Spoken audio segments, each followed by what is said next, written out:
ज्ञान की बातें। नमस्कार दोस्तों, आपका स्वागत है इस ज्ञान से भरी प्रेरणादायक कहानी में।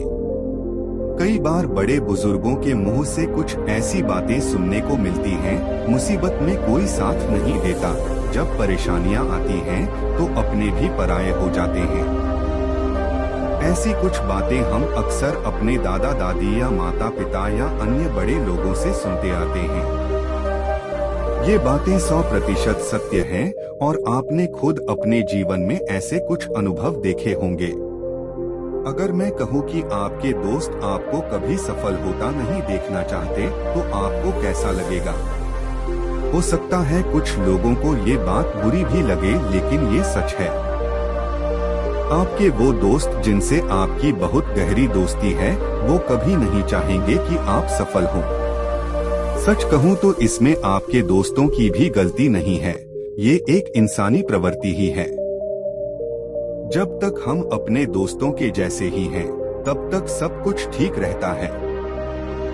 मतलब अगर आपके दोस्त आपके बराबर ही पैसे कमा रहे हैं, या क्लास में आपके नंबर दोस्त के कम या दोस्तों जैसे ही आते हैं, या आपका रहन सहन दोस्तों के जैसा ही है, तब तक सब कुछ बढ़िया चल रहा होता है। लेकिन जैसे ही आप बंदिशों को तोड़कर आगे बढ़ते हैं, आपके दोस्त आपको ईर्ष्या की नजर से देखने लगते हैं।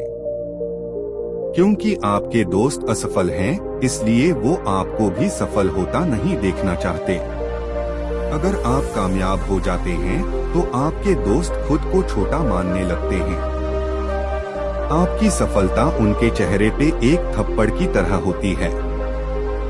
उनको लगता है जैसे उनके अंदर कमियां हैं और अपनी कमियां वो सुधारना नहीं चाहते, बस इसलिए वो आपको भी सफल होते देखना नहीं चाहते। कभी आजमा के देखना, जब आप किसी बड़े मुकाम के लिए कोई काम कर रहे हों और उस वक्त किसी दोस्त की मदद की जरूरत पड़े और आपके गहरे मित्र भी आपकी मदद ना करें, तो समझ जाना वो दोस्त नहीं चाहते कि आप कामयाब हों।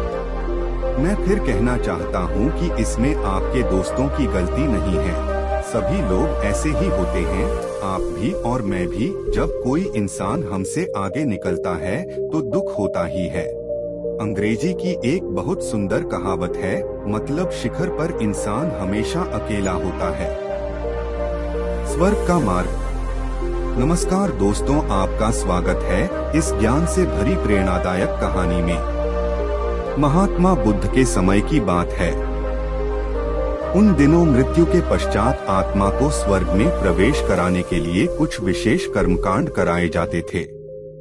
होता ये था कि एक घड़े में कुछ छोटे छोटे पत्थर डाल दिए जाते और पूजा हवन इत्यादि करने के बाद उस पर किसी धातु से चोट की जाती। अगर घड़ा फूट जाता और पत्थर निकल जाते तो उसे इस बात का संकेत समझा जाता कि आत्मा अपने पाप से मुक्त हो गई है और उसे स्वर्ग में स्थान मिल गया है।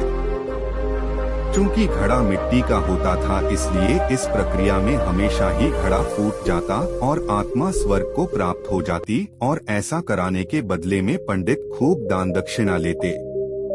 अपने पिता की मृत्यु के बाद एक युवक ने सोचा, क्यों न आत्मा शुद्धि के लिए महात्मा बुद्ध की मदद ली जाए। वे अवश्य ही आत्मा को स्वर्ग दिलाने का कोई और बेहतर और निश्चित रास्ता जानते होंगे। इसी सोच के साथ वो महात्मा बुद्ध के समक्ष पहुंचा। हे महात्मन, मेरे पिताजी नहीं रहे, कृपया आप कोई ऐसा उपाय बताएं कि यह सुनिश्चित हो सके कि उनकी आत्मा को स्वर्ग में ही स्थान मिले। युवक बोला। बुद्ध बोले, ठीक है, जैसा मैं कहता हूँ वैसा करना। तुम उन पंडितों से 2 घड़े लेकर आना, एक में पत्थर और दूसरे में घी भर देना। दोनों घड़ों को नदी पर लेकर जाना और उन्हें इतना डुबोना कि बस उनका ऊपरी भाग ही दिखे। उसके बाद पंडितों ने जो मंत्र तुम्हें सिखाए हैं, उन्हें जोर जोर से बोलना और अंत में धातु से बनी हथौड़ी से उन पर नीचे से चोट करना। और ये सब करने के बाद मुझे बताना कि क्या देखा। युवक बहुत खुश था। उसे लगा कि बुद्ध द्वारा बताई गई इस प्रक्रिया से निश्चित ही उसके पिता के सब पाप कट जाएंगे और उनकी आत्मा को स्वर्ग की प्राप्ति होगी। अगले दिन युवक ने ठीक वैसा ही किया और सब करने के बाद वह बुद्ध के समक्ष उपस्थित हुआ।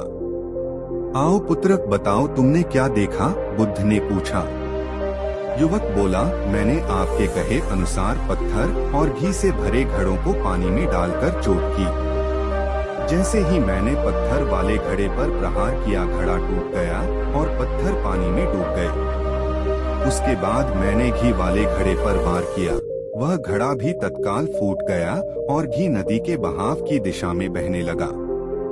बुद्ध बोले, ठीक है, अब जाओ और उन पंडितों से कहो कि कोई ऐसी पूजा, यज्ञ इत्यादि करें कि वे पत्थर पानी के ऊपर तैरने लगें और घी नदी की सतह पर जाकर बैठ जाएं। युवक हैरान होते हुए बोला, आप कैसी बात करते हैं? पंडित चाहे कितनी भी पूजा करे ले, पत्थर कभी पानी पे नहीं तैर सकता और घी कभी नदी की सतह पर जाकर नहीं बैठ सकता। बुद्ध बोले, बिल्कुल सही, और ठीक ऐसा ही तुम्हारे पिताजी के साथ है। उन्होंने अपने जीवन में जो भी अच्छे कर्म किए हैं वो उन्हें स्वर्ग की तरफ उठाएंगे और जो भी बुरे कर्म किए हैं वे उन्हें नरक की ओर खींचेंगे।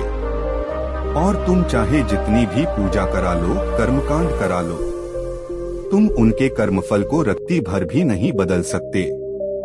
युवक बुद्ध की बात समझ चुका था कि मृत्यु के पश्चात स्वर्ग जाने का सिर्फ एक ही मार्ग है और वो है जीवित रहते हुए अच्छे कर्म करना।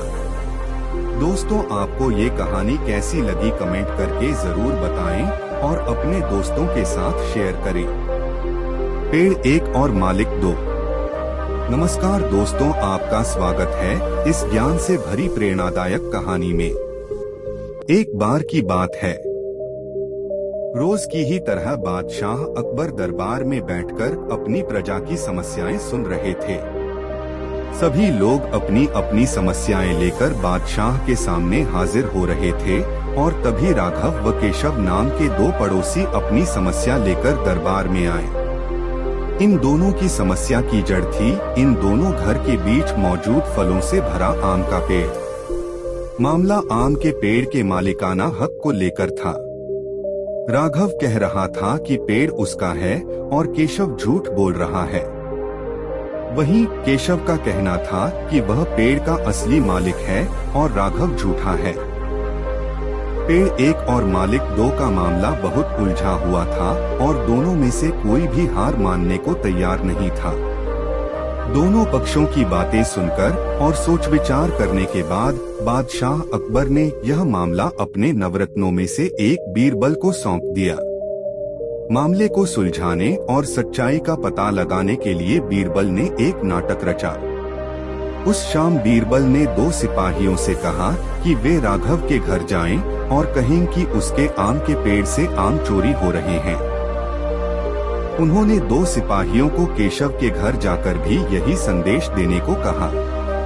साथ ही बीरबल ने कहा कि यह संदेश देने के बाद वो उनके घर के पीछे छिपकर देखें कि राघव और केशव क्या करते हैं। बीरबल ने यह भी कहा कि राघव और केशव को पता नहीं लगना चाहिए कि तुम उनके घर आम की चोरी की सूचना लेकर जा रहे हो। सिपाहियों ने बिल्कुल वैसा ही किया जैसा बीरबल ने कहा। दो सिपाही केशव के घर गए और दो राघव के घर। जब वो वहां पहुंचे तो उन्हें पता चला कि राघव और केशव दोनों ही घर में नहीं थे, तो सिपाहियों ने उनकी पत्नियों को यह संदेश दे दिया। जब केशव घर पहुंचा तो उसकी पत्नी ने उसे आम की चोरी की सूचना दी। यह सुनकर केशव ने कहा, अरे भाग्यवान, खाना तो खिला दो। आम के चक्कर में अब क्या भूखा बैठा रहूं? और कौन सा वह पेड़ मेरा अपना है? चोरी हो रही है तो होने दो, सुबह देखेंगे। यह कहकर वह आराम से बैठकर खाना खाने लगा। वहीं जब राघव घर आया और उसकी पत्नी ने यह बात उसे बताई तो वह उल्टे पैर पेड़ की तरफ दौड़ पड़ा। उसकी पत्नी ने पीछे से आवाज लगाई, अरे खाना तो खा लीजिए।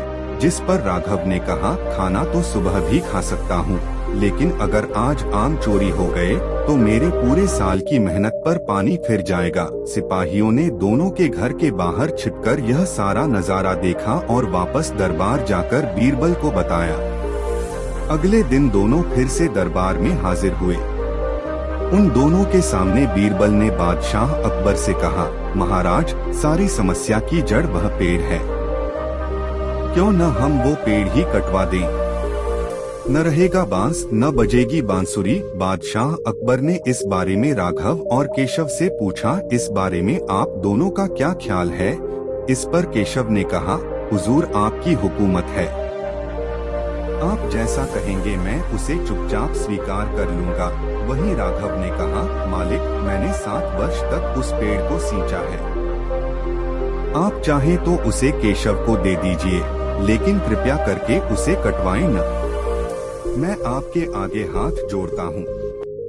उन दोनों की बात सुनकर बादशाह अकबर ने बीरबल की तरह देखा और कहा, अब आपका क्या कहना है बीरबल? इसके बाद बीरबल ने बादशाह को बीती रात का किस्सा सुनाया और मुस्कुराते हुए कहा, हुजूर, पेड़ एक और मालिक 2, ऐसा कैसे हो सकता है? कल रात हुई घटना और आज हुई इस बात के बाद यह साबित हो चुका है कि राघव ही पेड़ का असली मालिक है और केशव झूठ बोल रहा है।